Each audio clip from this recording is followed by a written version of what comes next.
juste en quoi consiste le travail de la Bravem. La Bravem, c'est une unité de maintien de l'ordre, comme les CRS, comme les gendarmes mobiles. Et donc, les effectifs de la Bravem appartiennent à ce qu'on appelle les compagnies d'intervention de la préfecture de police de Paris. Donc, ils font du maintien de l'ordre. Et pour certains d'entre eux, nous les faisons monter à moto pour qu'ils puissent se déplacer plus rapidement. Et notamment dans Paris, quand des groupes de manifestants échappent du cortège et commettent des exactions, ou le soir, quand il y a des cortèges sauvages, des manifestations non déclarées, on a parfois des groupes d'individus qui partent et qui commettent des exactions, comme on l'a vu ces derniers soirs, qui mettent le feu aux poubelles, qui dégradent des magasins, qui peuvent mettre le feu à des véhicules. Et donc la Bravem, sa principale caractéristique, c'est qu'elle se déplace beaucoup plus vite. Mais automatiquement, nos effectifs descendent de moto, mettent pied à terre, comme on le voit d'ailleurs sur cette image, et puis se constituent en unité et font du maintien de l'ordre. C'est-à-dire que leur but, c'est soit de disperser un attroupement, soit d'interpeller des individus qui commettent des violences ou des exactions. Et donc c'est une unité de maintien de l'ordre avec des individus qui sont formés pour faire du maintien de l'ordre. Pourquoi elle fait autant polémique, cette brigade ? Elle fait polémique parce que, d'abord, c'est moi qui la dirige, c'est moi qui l'engage, et on l'engage toujours sur les groupes les plus à risque, les groupes les plus violents. Et donc, quand elle intervient, évidemment, elle a toujours beaucoup d'adversité en face d'elle. Ils prennent beaucoup de projectiles et donc ils sont pris à partie. Et donc, évidemment, elle est obligée, souvent, de faire un usage proportionné de la force. Et ce sont souvent ces vidéos que l'on voit tourner qui, en réalité, traduisent l'action de la Bravem, qui va toujours au contact parce qu'elle a toujours à gérer, elle est plus exposée, si vous voulez. Elle va toujours gérer des groupes qui sont les plus radicaux, les plus dangereux, et c'est toujours dans ces cas-là qu'on l'engage. Mais je veux aussi profiter pour dire à l'ensemble de vos téléspectateurs que... Vous êtes beaucoup regardé ce soir, plus que sur BFM hier. Quand nous gérons des manifestations, oui, la doctrine que nous mettons en œuvre, c'est ce qu'on appelle une doctrine de mise à distance, de désescalade. Nous ne sommes pas présents, les forces de l'ordre ne sont pas présents. Et quand nous avons à intervenir, c'est forcément parce qu'il y a des violences de commises. Et il faut le rappeler, notre but, évidemment, c'est pas de casser les manifestations. La force et l'honneur des policiers de la préfecture de police et des gendarmes, puisque j'engage aussi beaucoup de gendarmes mobiles aux côtés de mes effectifs. Notre force, c'est justement de permettre que le droit de manifester s'exerce. Justement, quand on est préfet de police de Paris, quand on apprend, quand on suit et qu'on voit que Elisabeth Borne vient d'utiliser le 49.3 pour faire passer la réforme des retraites, est-ce qu'on se dit dans sa tête, ou là, on va avoir du boulot ?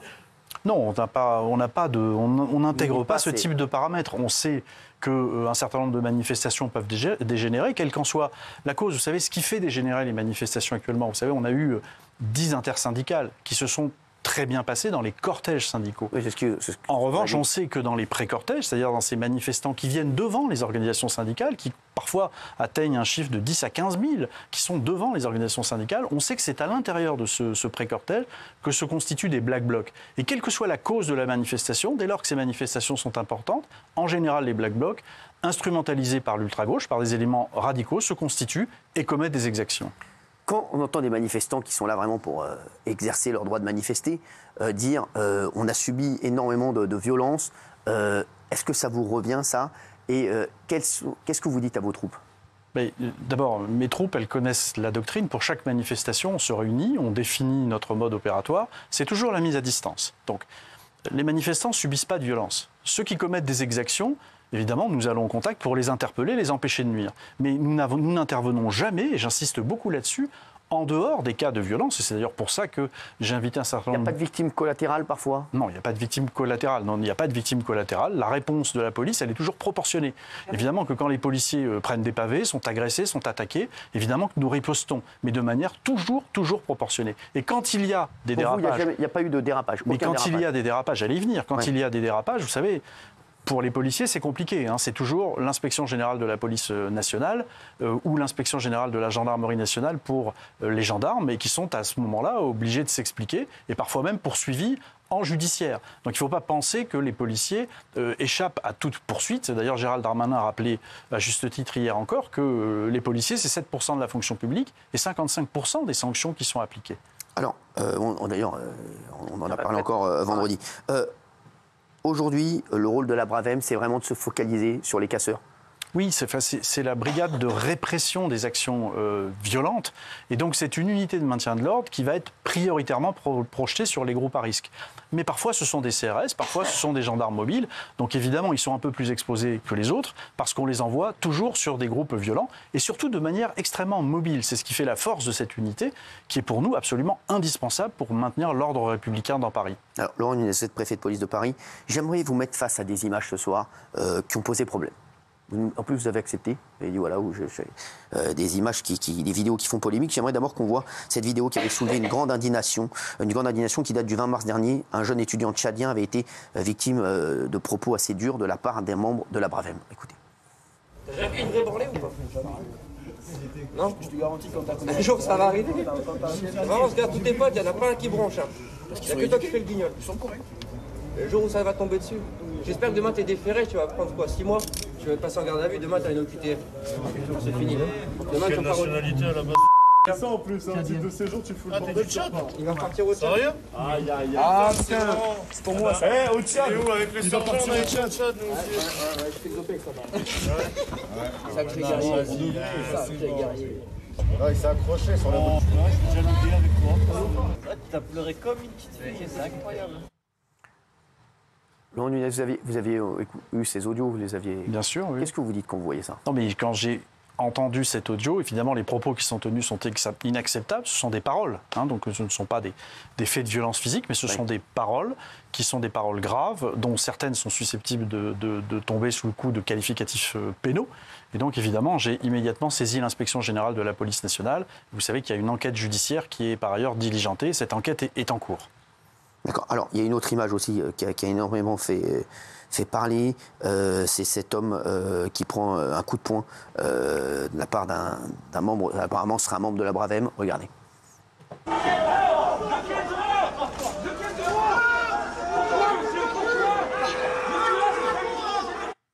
Là-dessus aussi, vous demandez ce qui s'est passé, vous dites... Alors, d'abord, ce que je voudrais vous dire sur la séquence précédente, c'est que la séquence précédente, elle ne me convient pas du tout, comme à l'ensemble des fonctionnaires de la préfecture de police et de la Bravem. Oui. Évidemment, ça jette l'opprobre sur toute notre famille, finalement, parce que la préfecture de police, c'est une grande famille. Sur cette vidéo que vous avez là, évidemment, on voit toujours la fin des séquences. Hein, donc là aussi, la justice est saisie, il y a une enquête, les GPN investiguent. On verra si cet acte était proportionné ou pas. Moi, je ne sais pas vous le dire, là, si l'acte est proportionné. Ça peut vous paraître surprenant, mais cette action-là, c'est effectivement la Bravem qui est en action, qui est en train d'interpeller un individu qui casse le kiosque que vous voyez juste là, à l'image.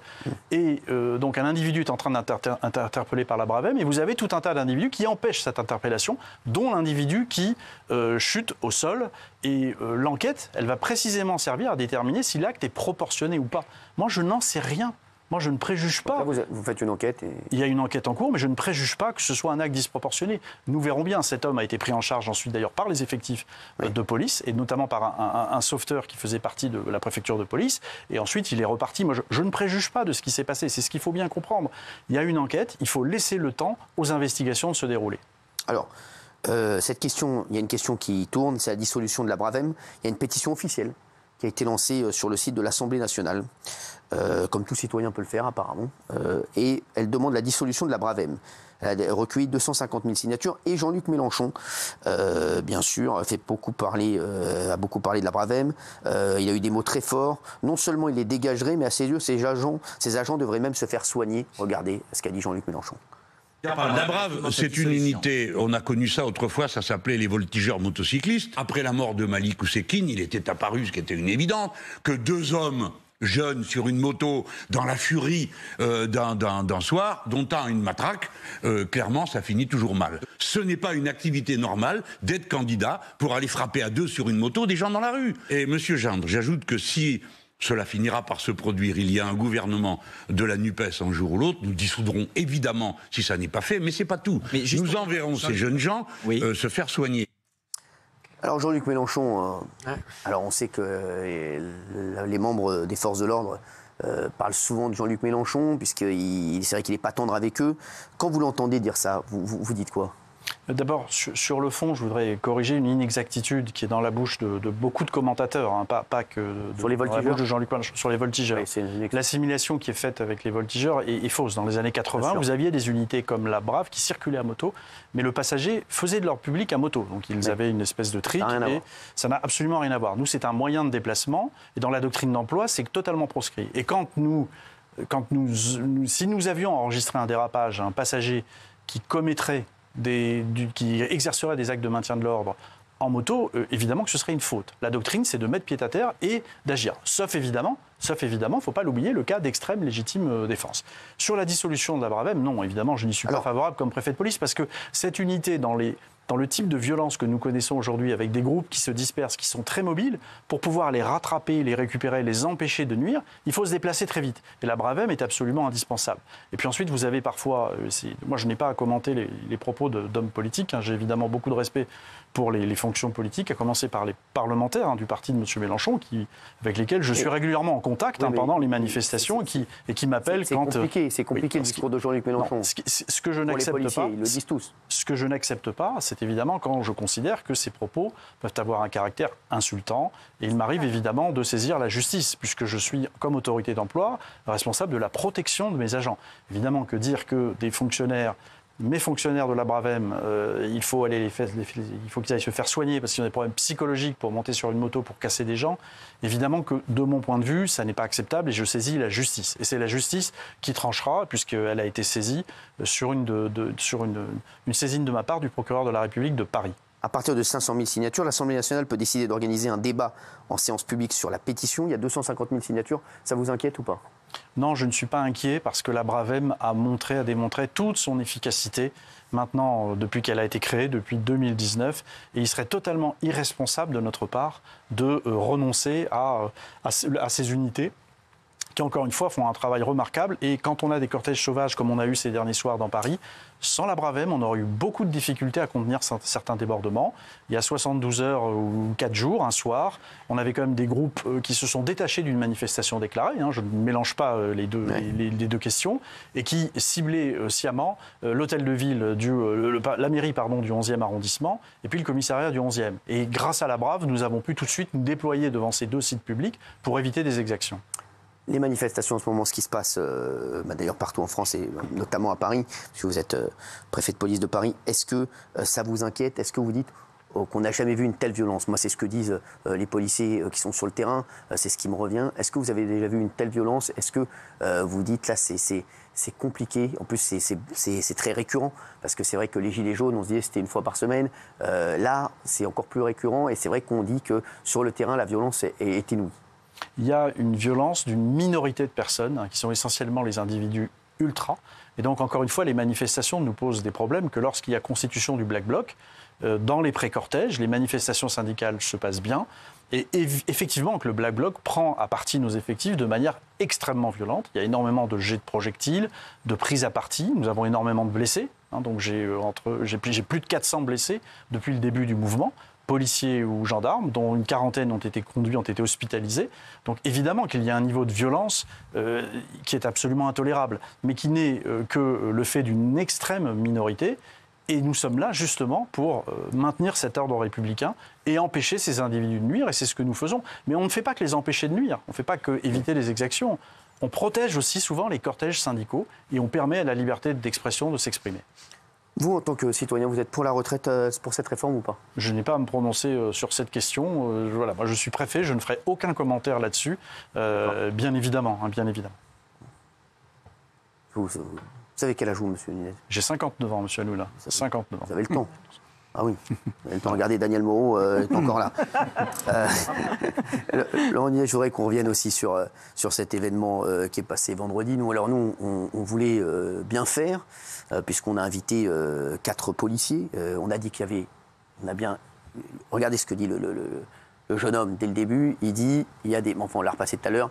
Il y a des membres de la Bravem que je ne peux pas citer. Apparemment, il y en aurait un. On est en train d'enquêter. Et c'est que des gens qui sont sur des interventions, à part lui, qui était démis de ses fonctions, mais qui fait partie d'un syndicat de police. Nous, on voulait bien faire, donc parce qu'on avait donné la parole à la tante d'un manifestant qui était dans un état critique la veille, donc l'avant-veille, donc on voulait avoir aussi l'avis des personnes qui sont sur le terrain, de tout ce qui se passe. Et c'est vrai que derrière, il y a eu la préfecture de police de Paris, donc vous qui avez tweeté, qui allez faire une enquête sur ces personnes. Il faut savoir que nous, on n'était pas là pour...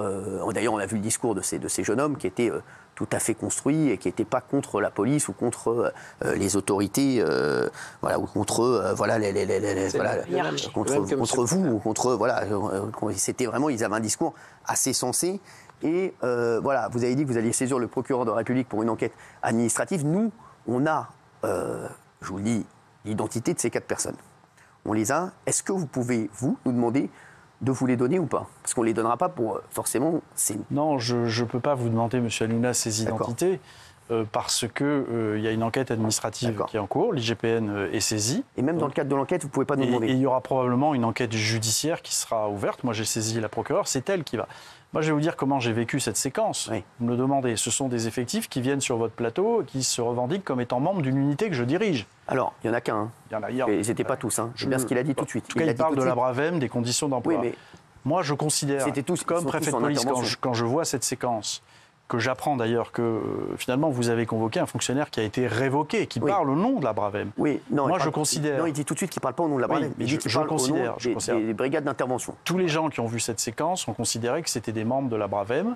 Et je considère que ça jette le discrédit. Tous les gens qui ont vu cette séquence, ils ont mal lu. Alors il faut qu'ils apprennent à lire. Monsieur Hanouna, moi je vous dis, vous me demandez comment j'ai vécu cette chose, je vous le dis, très franchement. Parce qu'il ne faut pas voir ce qui se passe sur les réseaux. Je l'ai vécu comme jetant finalement le discrédit sur l'ensemble des propos qu'ils ont tenus, et jetant aussi le discrédit sur la Bravem elle-même, que je dirige, que j'emploie, dont je réponds seul. Oui, mais vous ferez c'est bien pour ça que c'est bien pour ça. Et c'est bien pour ça.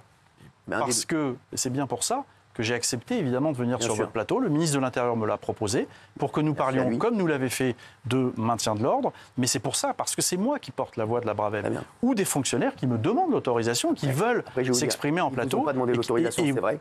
Oui, mais c'est pour ça qu'ils sont venus aussi masqués, parce qu'ils ne voulaient pas qu'on les reconnaisse. Le ministre a bien dit qu'on était très transparent. Lui, évidemment, mais moi aussi, qui suis sous son autorité. Oui. Moi, quand j'ai des fonctionnaires de police qui veulent aller s'exprimer sur des plateaux, mais je les laisse faire. Surtout quand c'est pour expliquer la difficulté du métier. Mais leur discours, c'est le discours que n'importe qui aurait eu s'ils avaient été non masqués. Je n'en sais rien. En tout cas, moi, ce qui me gêne, c'est qu'il y a non-respect du devoir de réserve. Ça, c'est un problème en soi. Et comme autorité d'emploi, je suis obligé de vous le dire, y compris ce soir, à une heure de grande écoute. Quand vous allez les identifier, ils vont être sanctionnés? D'abord, c'est mon devoir de le dire. Le devoir de réserve, c'est important. Et quand vous convoquez...